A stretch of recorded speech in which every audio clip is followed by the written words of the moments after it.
So in 1967, I received a grant to work on helping school systems and neighborhoods heal the wounds from the 1967 disturbances in Detroit.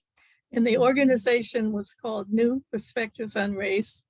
And we worked on looking at white racism and how it was causing tensions within the school systems, within individuals, within groups. And it was a very complex model. And people like Oyen Warden, Dr. Oyen Warden, who was a longstanding NTL member, was on my board.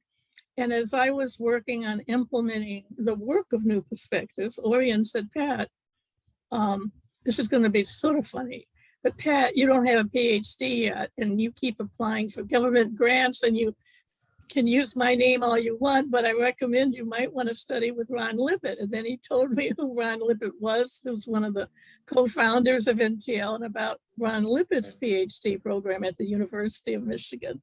So I applied. At the University of Michigan, Ron had he had many different versions of his doctoral students, but this particular version was an interdisciplinary one. So professors like Bob Fox and Al Minlow and others were in the group, and we could connect with all of them. And I just had a very enriching experience working as a doctoral student. I would drive down from Detroit to my classes at the University of Michigan in Ann Arbor. And part of the program, he urged us, but did not mandate, that we should join the doctoral student program of NTL that was held in Bethel. And we had to go there several weeks in the summer and then 3 to 4 weekends for several years. So I joined. So that was my first experience of NTL beyond Oyen and Ron and people like that, was going to Bethel. And it was an exciting time. I learned a lot. There were a lot of hills in Bethel. So in the summer at that time, this is the late 60s, early 70s, you would find people from all over the United States, different professions, everybody working in small groups, doing their stuff. And then we had a common lunchtime where we would all have lunch together, and something called Sunrise Seminars, where we would share different learnings. So I found it cognitively exciting, personally exciting. I loved it. I was able to take back a lot of thinking for my work at New Perspectives, and certainly for my own work as a doctoral student. So that is how I got connected to NTL. That's a wonderful story, Pat. When you reflect on your experience in that early contact with NTL, is there something about what you experienced at Bethel and then perhaps in other group contexts that were NTL oriented that was particularly valuable to you in your sort of evolving development as a practitioner, as a reflective practitioner? Is there something about that that you particularly remember or have a— Well, I think what excited me about the doctoral program, and I was able to find it at that time, reflected back within the larger NTL membership, was the deep understanding of laboratory education. So the whole idea of NTL's version of laboratory education, the founders of NTL, which Ron Lippitt was one, also created the field of laboratory training. And to have that both in my doctorate program and to have it in the Bethel program with other people was very, very exciting. And we in the doctoral student program in Bethel would spend time, several weeks together, and we would do experiential learning, feedback, and analysis of what we learned, which was exactly what I was doing, of course, with Ron Lippitt back in Ann Arbor. So it was just a heavy dose of wonderful cognitive and affective learning. And what a wonderful entry process to be invited in that time and that place. And the geography of Bethel, it seemed to me, played a very significant role in inviting and opening people to learning and taking risks to learn and to be together and to get to know one another and so on. as you then moved into more sort of a deeper relationship with the organization, are there other kinds of moments that particularly stand out for you in your own journey of progressive and deeper engagement with NTL? Anything that comes to mind? Well, in some ways, being invited and becoming a member in 1973, and I hadn't even applied. In fact, Ron Lippert said, you really should think about telling somebody you want to be a member. I'll tell them. I said, no, I don't think I want to do it. I'm too busy. I love NTL, but no. And then the next time I went off to the doctoral student program, EDC Shore said, well, you know, you're a member now. Ron and I were talking. So that was sort of affirming and made me realize that Ron really was invested in NTL and wanted some of his graduate students, for those of us that wish to really contribute and to learn from NTL. So that was very affirming. Over the years, I almost immediately became a faculty member for human interaction T groups because I had been trained in how to do T groups by Ron. Sure. And as we gradually created more organization development labs, I was asked to help create and staff those. And for a long time, I have been the co-steward of we call them hubs now, community of practice. So the organization development and leadership hub of NTL. And that's been very rewarding because not only do I help look at what OD labs I might want to offer, and I always limit them to one, but working with and supporting NTL members using the laboratory method of working together to create labs that were based on laboratory education, to deliver them, to look at how they went, and to enrich them the next time we offered them has been a very, very rewarding experience. Would you say that's the primary value of that experience of being in a leadership stewardship role with what's now become the hub, or what was a community of practice? I mean, is there anything else that stands out for you as really something that has been incredibly enjoyable and reinforcing simultaneously? Anything that comes to mind? I don't know what I've communicated and what else it would be. I just say the whole interaction with other people that are on the hub committee and with the NTL members who are designing and delivering the labs has been a very enriching and growth experience for me. It's a real community of growth and learning together. Great.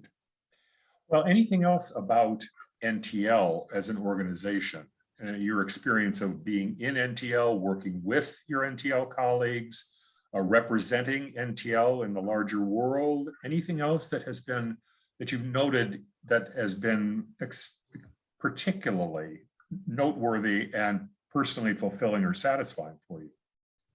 Well, as you spoke, three things popped in my head. One was teaching in some universities and NTL partnerships with them. Two was the work done in Austria. And let me just start with those two. And then if I have time, I'll go into the third. Great. So the NTL for a long time, although we do not currently have it, had a partnership with American University. And we had a master's in organization development. And I was one of the faculty for a long time in that program. So I got to see people coming into that program, working on their masters, sponsored some of them to become NTL members, learned a lot from their growth. I was teaching the capstone course on interventions, theory and practice.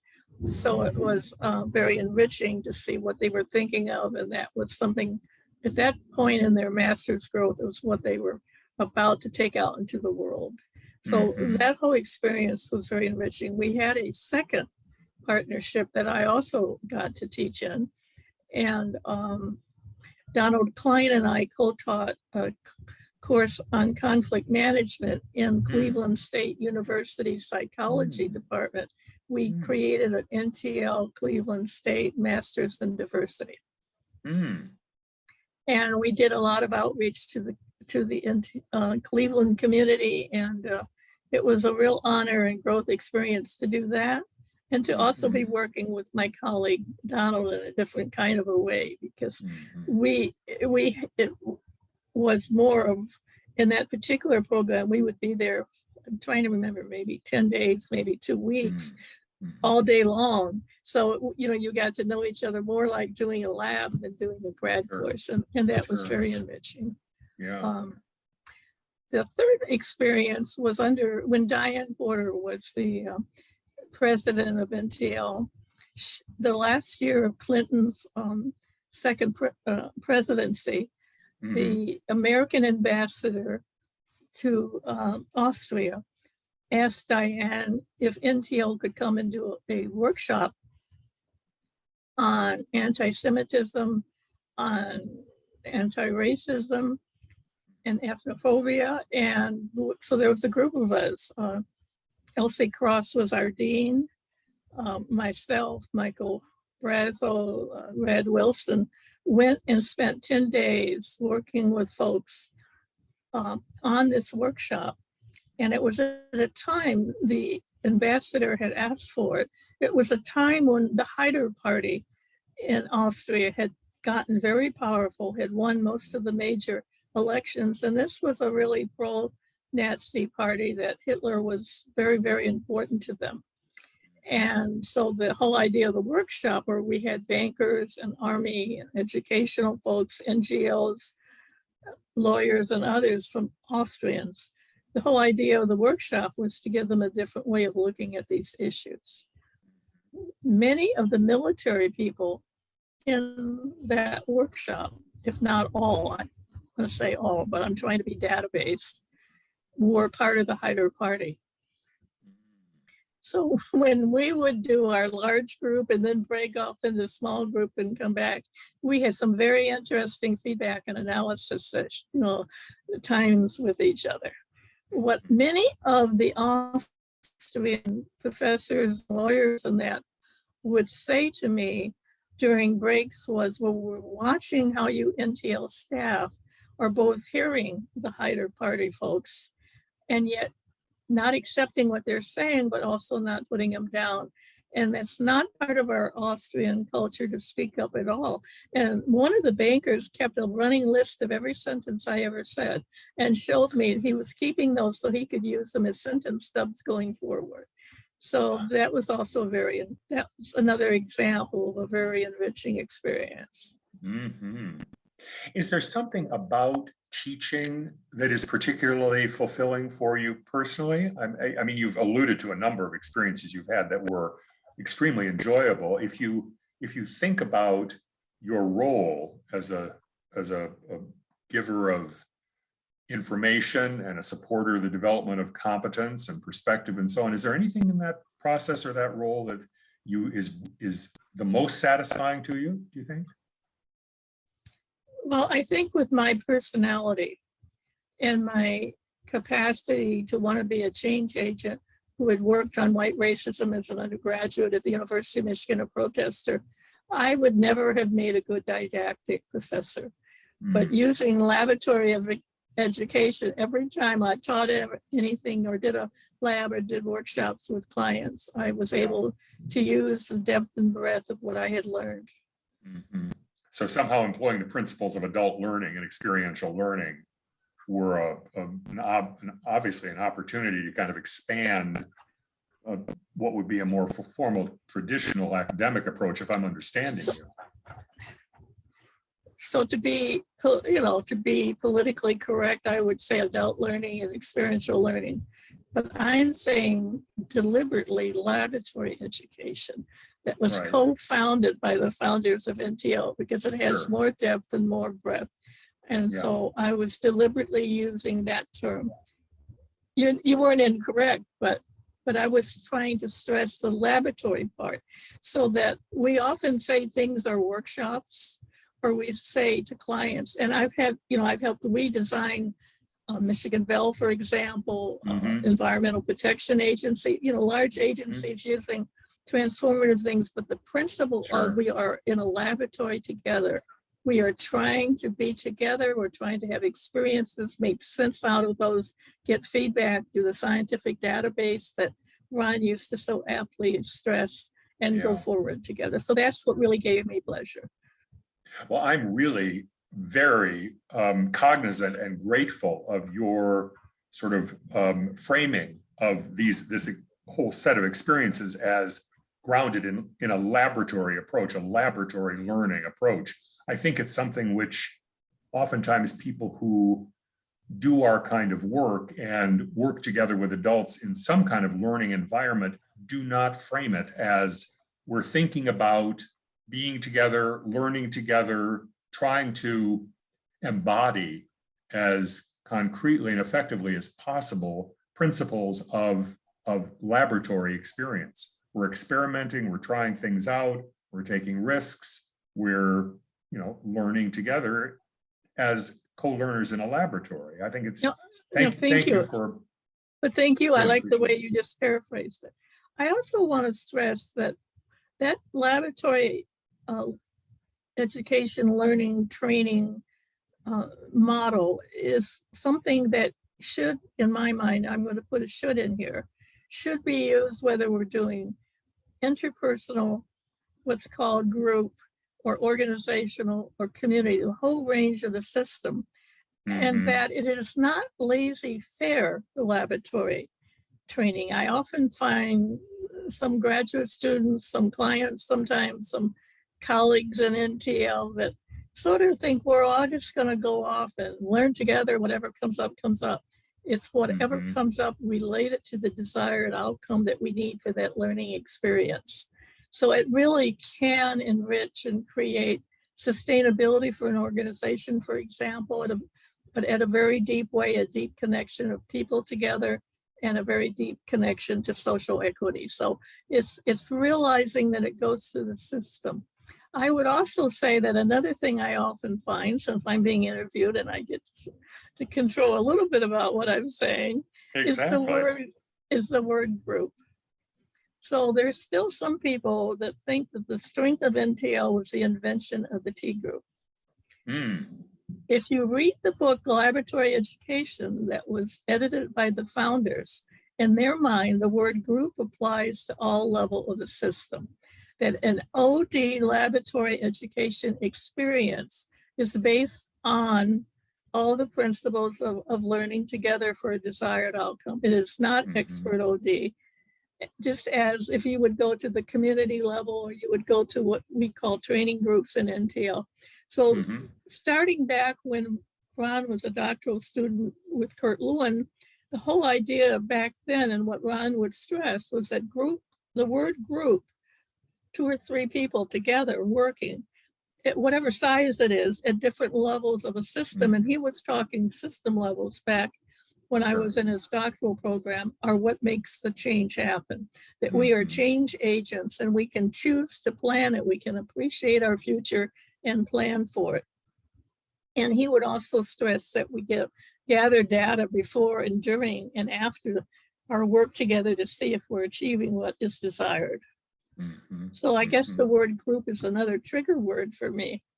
Well, and for good reason. I mean, because I think you're one of the people who carries in you at a cellular level a kind of an understanding and appreciation of the really what's the word I want, the really a kind of distributed life of the group at different layers and levels of the system, so that if in fact there's going to be impact on the group, regardless of its size, clearly it has to be managed in a laboratory context. It sounds like, based on what you're saying, in a very conscious, deliberate way.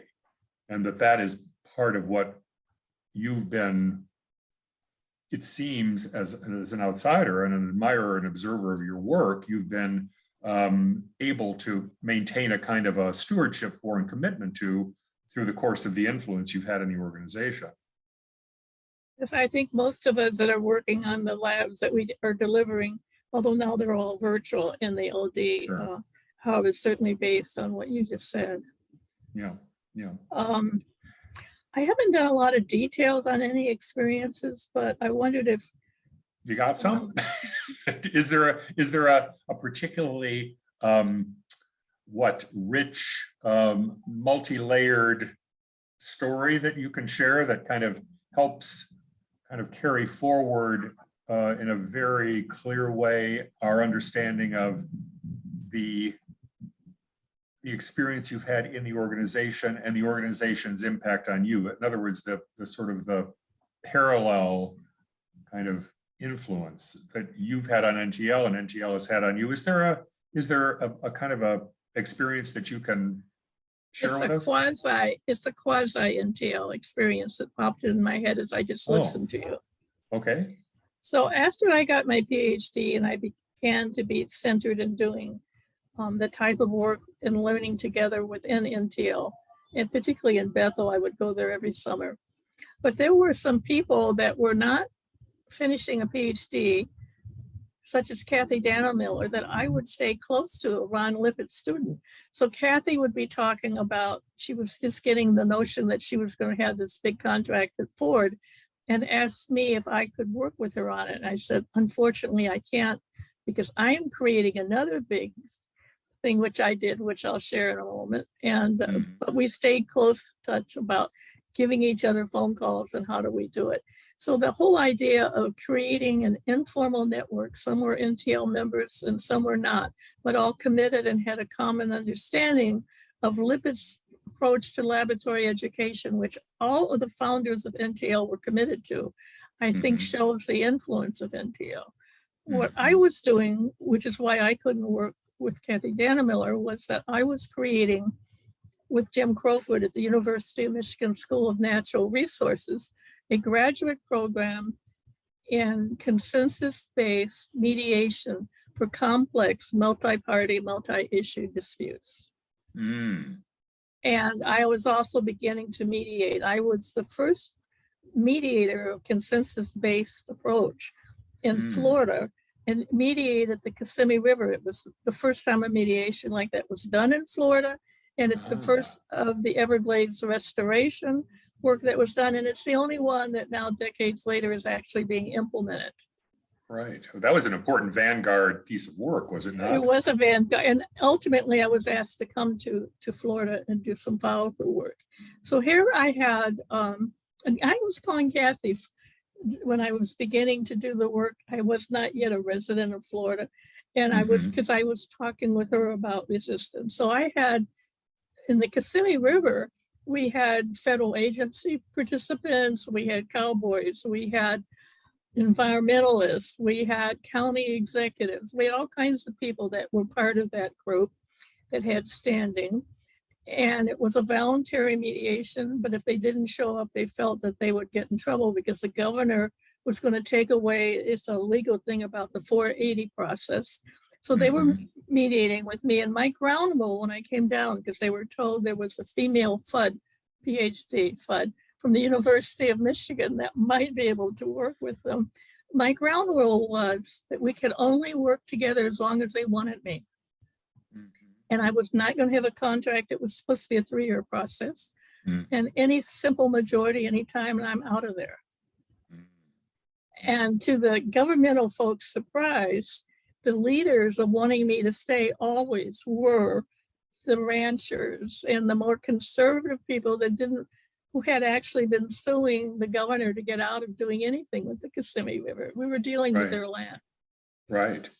And one of the lasting legacies from that work, it was mainly based in Okeechobee County, was that occasionally they had me come back right after the meeting. We were successful, by the way. They had me come back afterwards and do some work with them at the city level, and they wanted to sit in fishbowls. So here we have little pockets of fishbowl, consensus-based decision-making, listening to each other that really come straight out of laboratory education. And it's just a really neat way of going forward.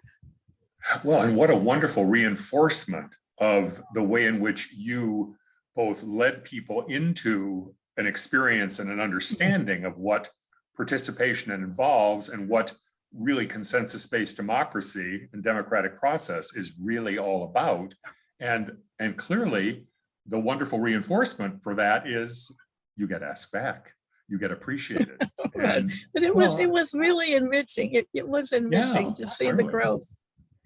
absolutely. At one point towards the end of it, because the way you get voluntary mediations implemented is some agency or some entity like that has to fold it into their budget after the consensus is reached. So we're getting too close to the end. There is a bird that was endangered, a species. I hope I don't accidentally say it. And we were making fiscal decisions, we were making water quality decisions, we were making social equity decisions. It's 3 years. We were making all kinds of real serious database thing. We had programmers and all kinds of experts sitting to advise us. So we're getting close to the end, and people are in a fishbowl.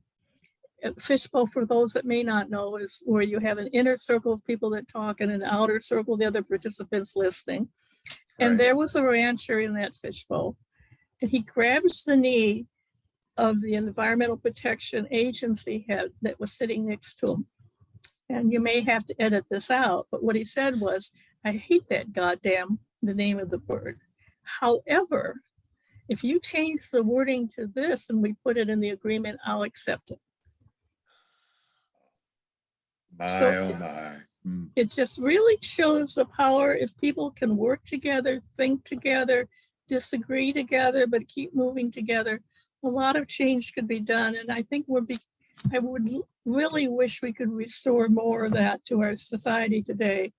And I think that's one of the gifts that NTL has to the world, because we really do have this approach that we can share. Well, and I'm very grateful to have you reinforce the power of the circle, the notion of the fishbowl, because it really does, it seems to me, reinforce that notion that in systems, large or small, structure does determine behavior. And that if people are sitting knee to knee, as Peter Block would say, and in a circle, then there is a way in which that intimacy, that structural closeness begins to move people toward taking the kind of risks and taking the kind of action that you're just describing. It's a wonderful story. Including squeezing a kneecap. Exactly. Right. Of somebody who you might think was your friend or your enemy, depending. Yeah, exactly. It's a great story. So where do you want to go next? Well, do you want to, we could begin to talk, I mean, as listening to your description of some of these wonderful experiences, I'm beginning to make some assumptions about the values that you bring to your work on a kind of a regular basis. And our next sort of block of sort of exploration is around values. So we could sort of kind of loosely begin to wander into that arena and begin to talk about the kind of particular values that you think are really close to your heart, close to the bone, that you really try to attend to, because you know that if for some reason you don't, you won't be doing your best work, or you won't be serving the client the way you want. What are the values that really you are most intimately aligned to, would you say? So I don't know how it happened, because I'm 81, which is older for a female to share what I'm about to share. But when I was in junior high school, I led pickets all the time as a female student, because I felt and saw injustices and didn't think they should be in the world. My mother reinforced that. Others did in my family, but I was a very active, what Ron would say, a change agent back at that age. So I grew up that way. And when I was at the University of Michigan, and we were picketing with Martin Luther King's group, and we were working with other groups, I got really hooked into what is white racism and how do we get rid of it. And I was supposed to be a biology teacher. So I taught for a couple of years, but then I developed this New Perspectives on Race training program and got it funded. So I really think that social equity, consensus decision-making, fairness for all, equity, not just inclusion, are very important values. Well, it's in your bones, clearly. I mean, I can hear it when you talk. So and since it's been around since you were an adolescent, it's one of those, it must be, you are steeped in equity, it seems to me, if I had to describe you as a kind of a practitioner. And that I would think anyone would very quickly assess and understand and be drawn toward, I would think, particularly people who don't experience much equity in their lives. And that's a lot of folks. So the other thing I value is that we need to do decision-making based on data. So even before Ron Lippitt would stress it in the doctoral program, I started reading when I was about 3. Mm. And I read Anna Karenina when I was something like 7 and knew what I read. So I've always been a scholar, and I have always seen myself as a laboratory education change agent in scholarship. And so I think having data, not just making false assumptions, finding out what were the criteria we use to say these are our standards, do we have any equity built into them, what's the data we can gather. So I think scholarship and data gathering. So I would call myself a scholar practitioner who really values equity and data. Mm-hmm. Exactly. And clearly someone who embodies the true drive of an applied behavioral scientist, someone who really does understand that, you know, it really is based on an intimate relationship between what we're learning and how we distill what we're learning in order to be able to use it even more effectively the next time around, which is one of the values of I think, really thoughtful data collection, data review, data analysis, and data interpretation. So clearly you are, more than most people in my experience, practicing what you preach. And I think what was a lucky gift to me, Peter, was that when I did the first mediation for complex mediation like this in Florida, they didn't quite know what I was doing. You know, like I was this female FUD from Michigan, but they liked the success of each individual meeting. And so they allowed us to go deeper and deeper. I mean, we had, for example, in one of our sessions, we had someone from the Department of Community Affairs give a presentation with all kinds of modeling data on why the environmental taking of people's lands was justifiable. In the same session, we had a rancher scientist who gave a presentation backed up with modeling and computer data on the illegality of taking.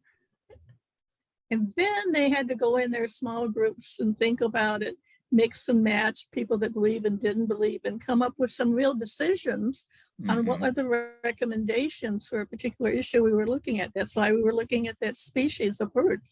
So, I mean, it wasn't just the bird, it was the bird's whole database that caused that decision to be made.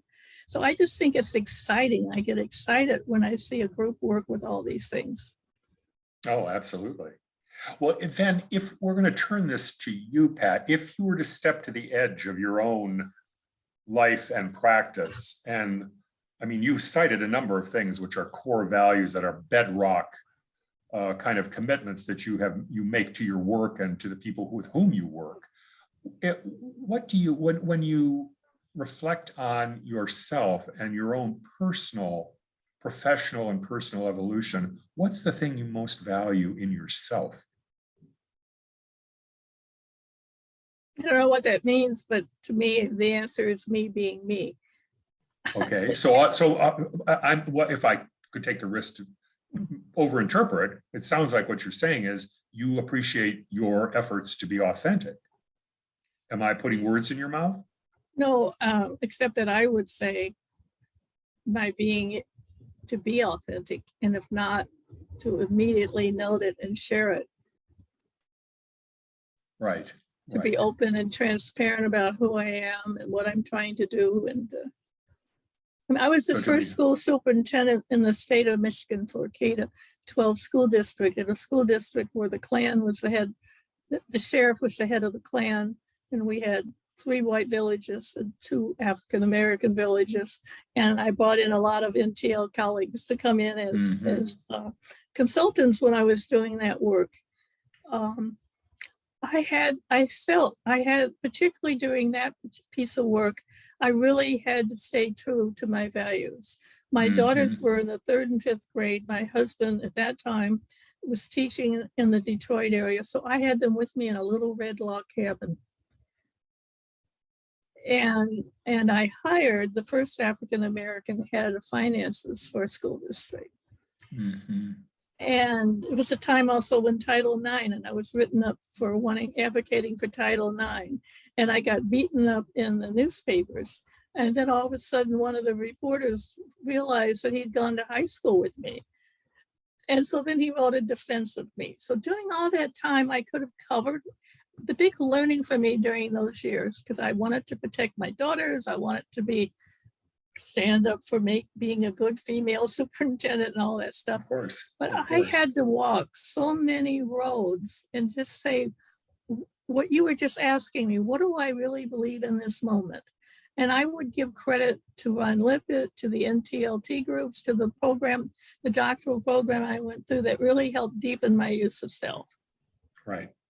Well, it sounds like, without overinterpreting, as though one of the things you seem to be very clear about articulating and being able to articulate is the notion that one of your key values is remaining true to your values, that you are a person who knows what it is she thinks and believes and values, and you are willing to risk in the moment doing whatever it takes to maintain that kind of clarity and commitment.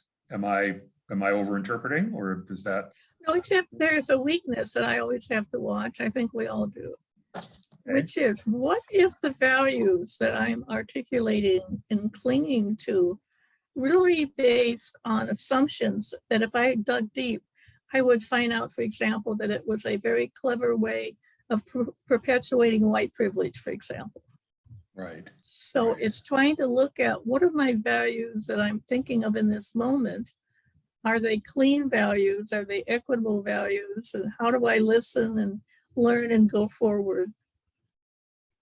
Well, I think that's one of the interesting issues then, Pat, because in fact, your willingness to name that as kind of a meta value, which is to be aware of your values and to understand that you may be vulnerable to somehow being influenced by a value that you later come to believe is not really what you want to espouse. Even that feels like it's a layer and level of self-awareness around values that wouldn't be typical, in my experience, with many people in general, and certainly in my experience, a lot of the people who do our work, which is one of the reasons why I suspect you've had the influence you have, because you are fully capable of embodying that. I think you're right. I think the reason I really love NTL, we have a lot of warts, but we have a lot of strengths. And I love NTL because we always come back to the point of dialoguing with each other. And in most cases, and getting down to what are the root things we're trying to say to each other and to learn and grow together. Mm-hmm. And NTL's mission on social justice and equity, which is one of the reasons I joined NTL, or got joined, whatever version it is, Sure. is that. And I know one of the questions we might end with is, what do I think of NTL's future? I'd like to name that right now as part of NTL's values. So okay. NTL right now is facing, NTL in 1973 developed a cohort system that was to be used for staffing our labs, for board positions, for different positions. What did that mean? Well, in 1973, women and African-American NTL members, and some were participants in labs in Bethel, were doing several demonstrations saying the organization may have a mission for social justice and equity, but we weren't living up to it. So we wrote, a whole what's called a cohort policy was written. And for example, to be in a lab, what we try to do in our labs is to make sure that we have, we don't have all white staff, we have persons of color and white staff. We try to get diversity according to the cohort system, but right now it's broken. Why is it broken? Because first of all, there's many more variations which we try to patch on of what does it mean for cohort diversity. Mhm. But we're now facing the issue of our cohort did not address non-binary issues. So if a Mhm. person wants to run for the board or be considered for a lab and they're non-binary, and our bylaws for the cohort say it has to be a person of color, it has to be a male, Yeah. or female, or a white person, what do we do? So I think what's nice, but it's still difficult, is that we are now looking at our cohort values and policies and trying to raise those and modify them to be really equitable in 2022. Mhm. Mhm. And that reflects, as you say, that reflects one of the things you have valued most about being a member of this organization over a long and distinguished professional career.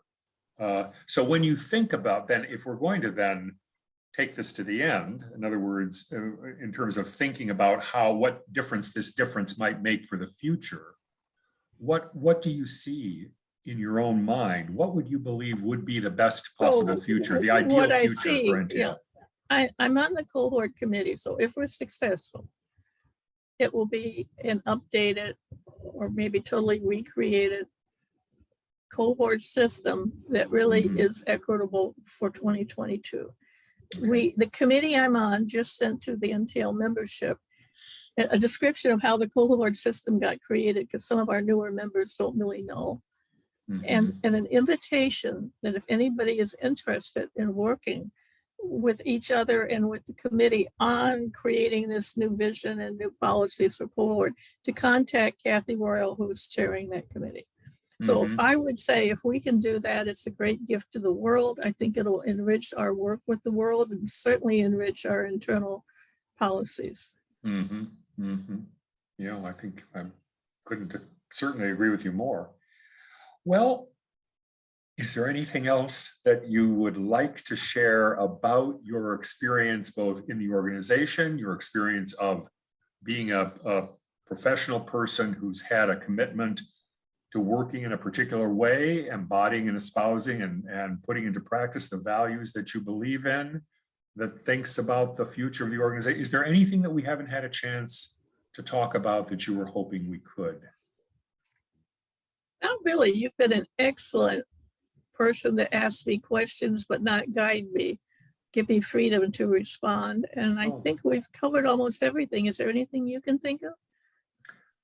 no, because as I say, I've done my best to sort of be a good, reliable interviewer and pay attention to what we hoped would give you the most freedom and flexibility to talk about what mattered to you.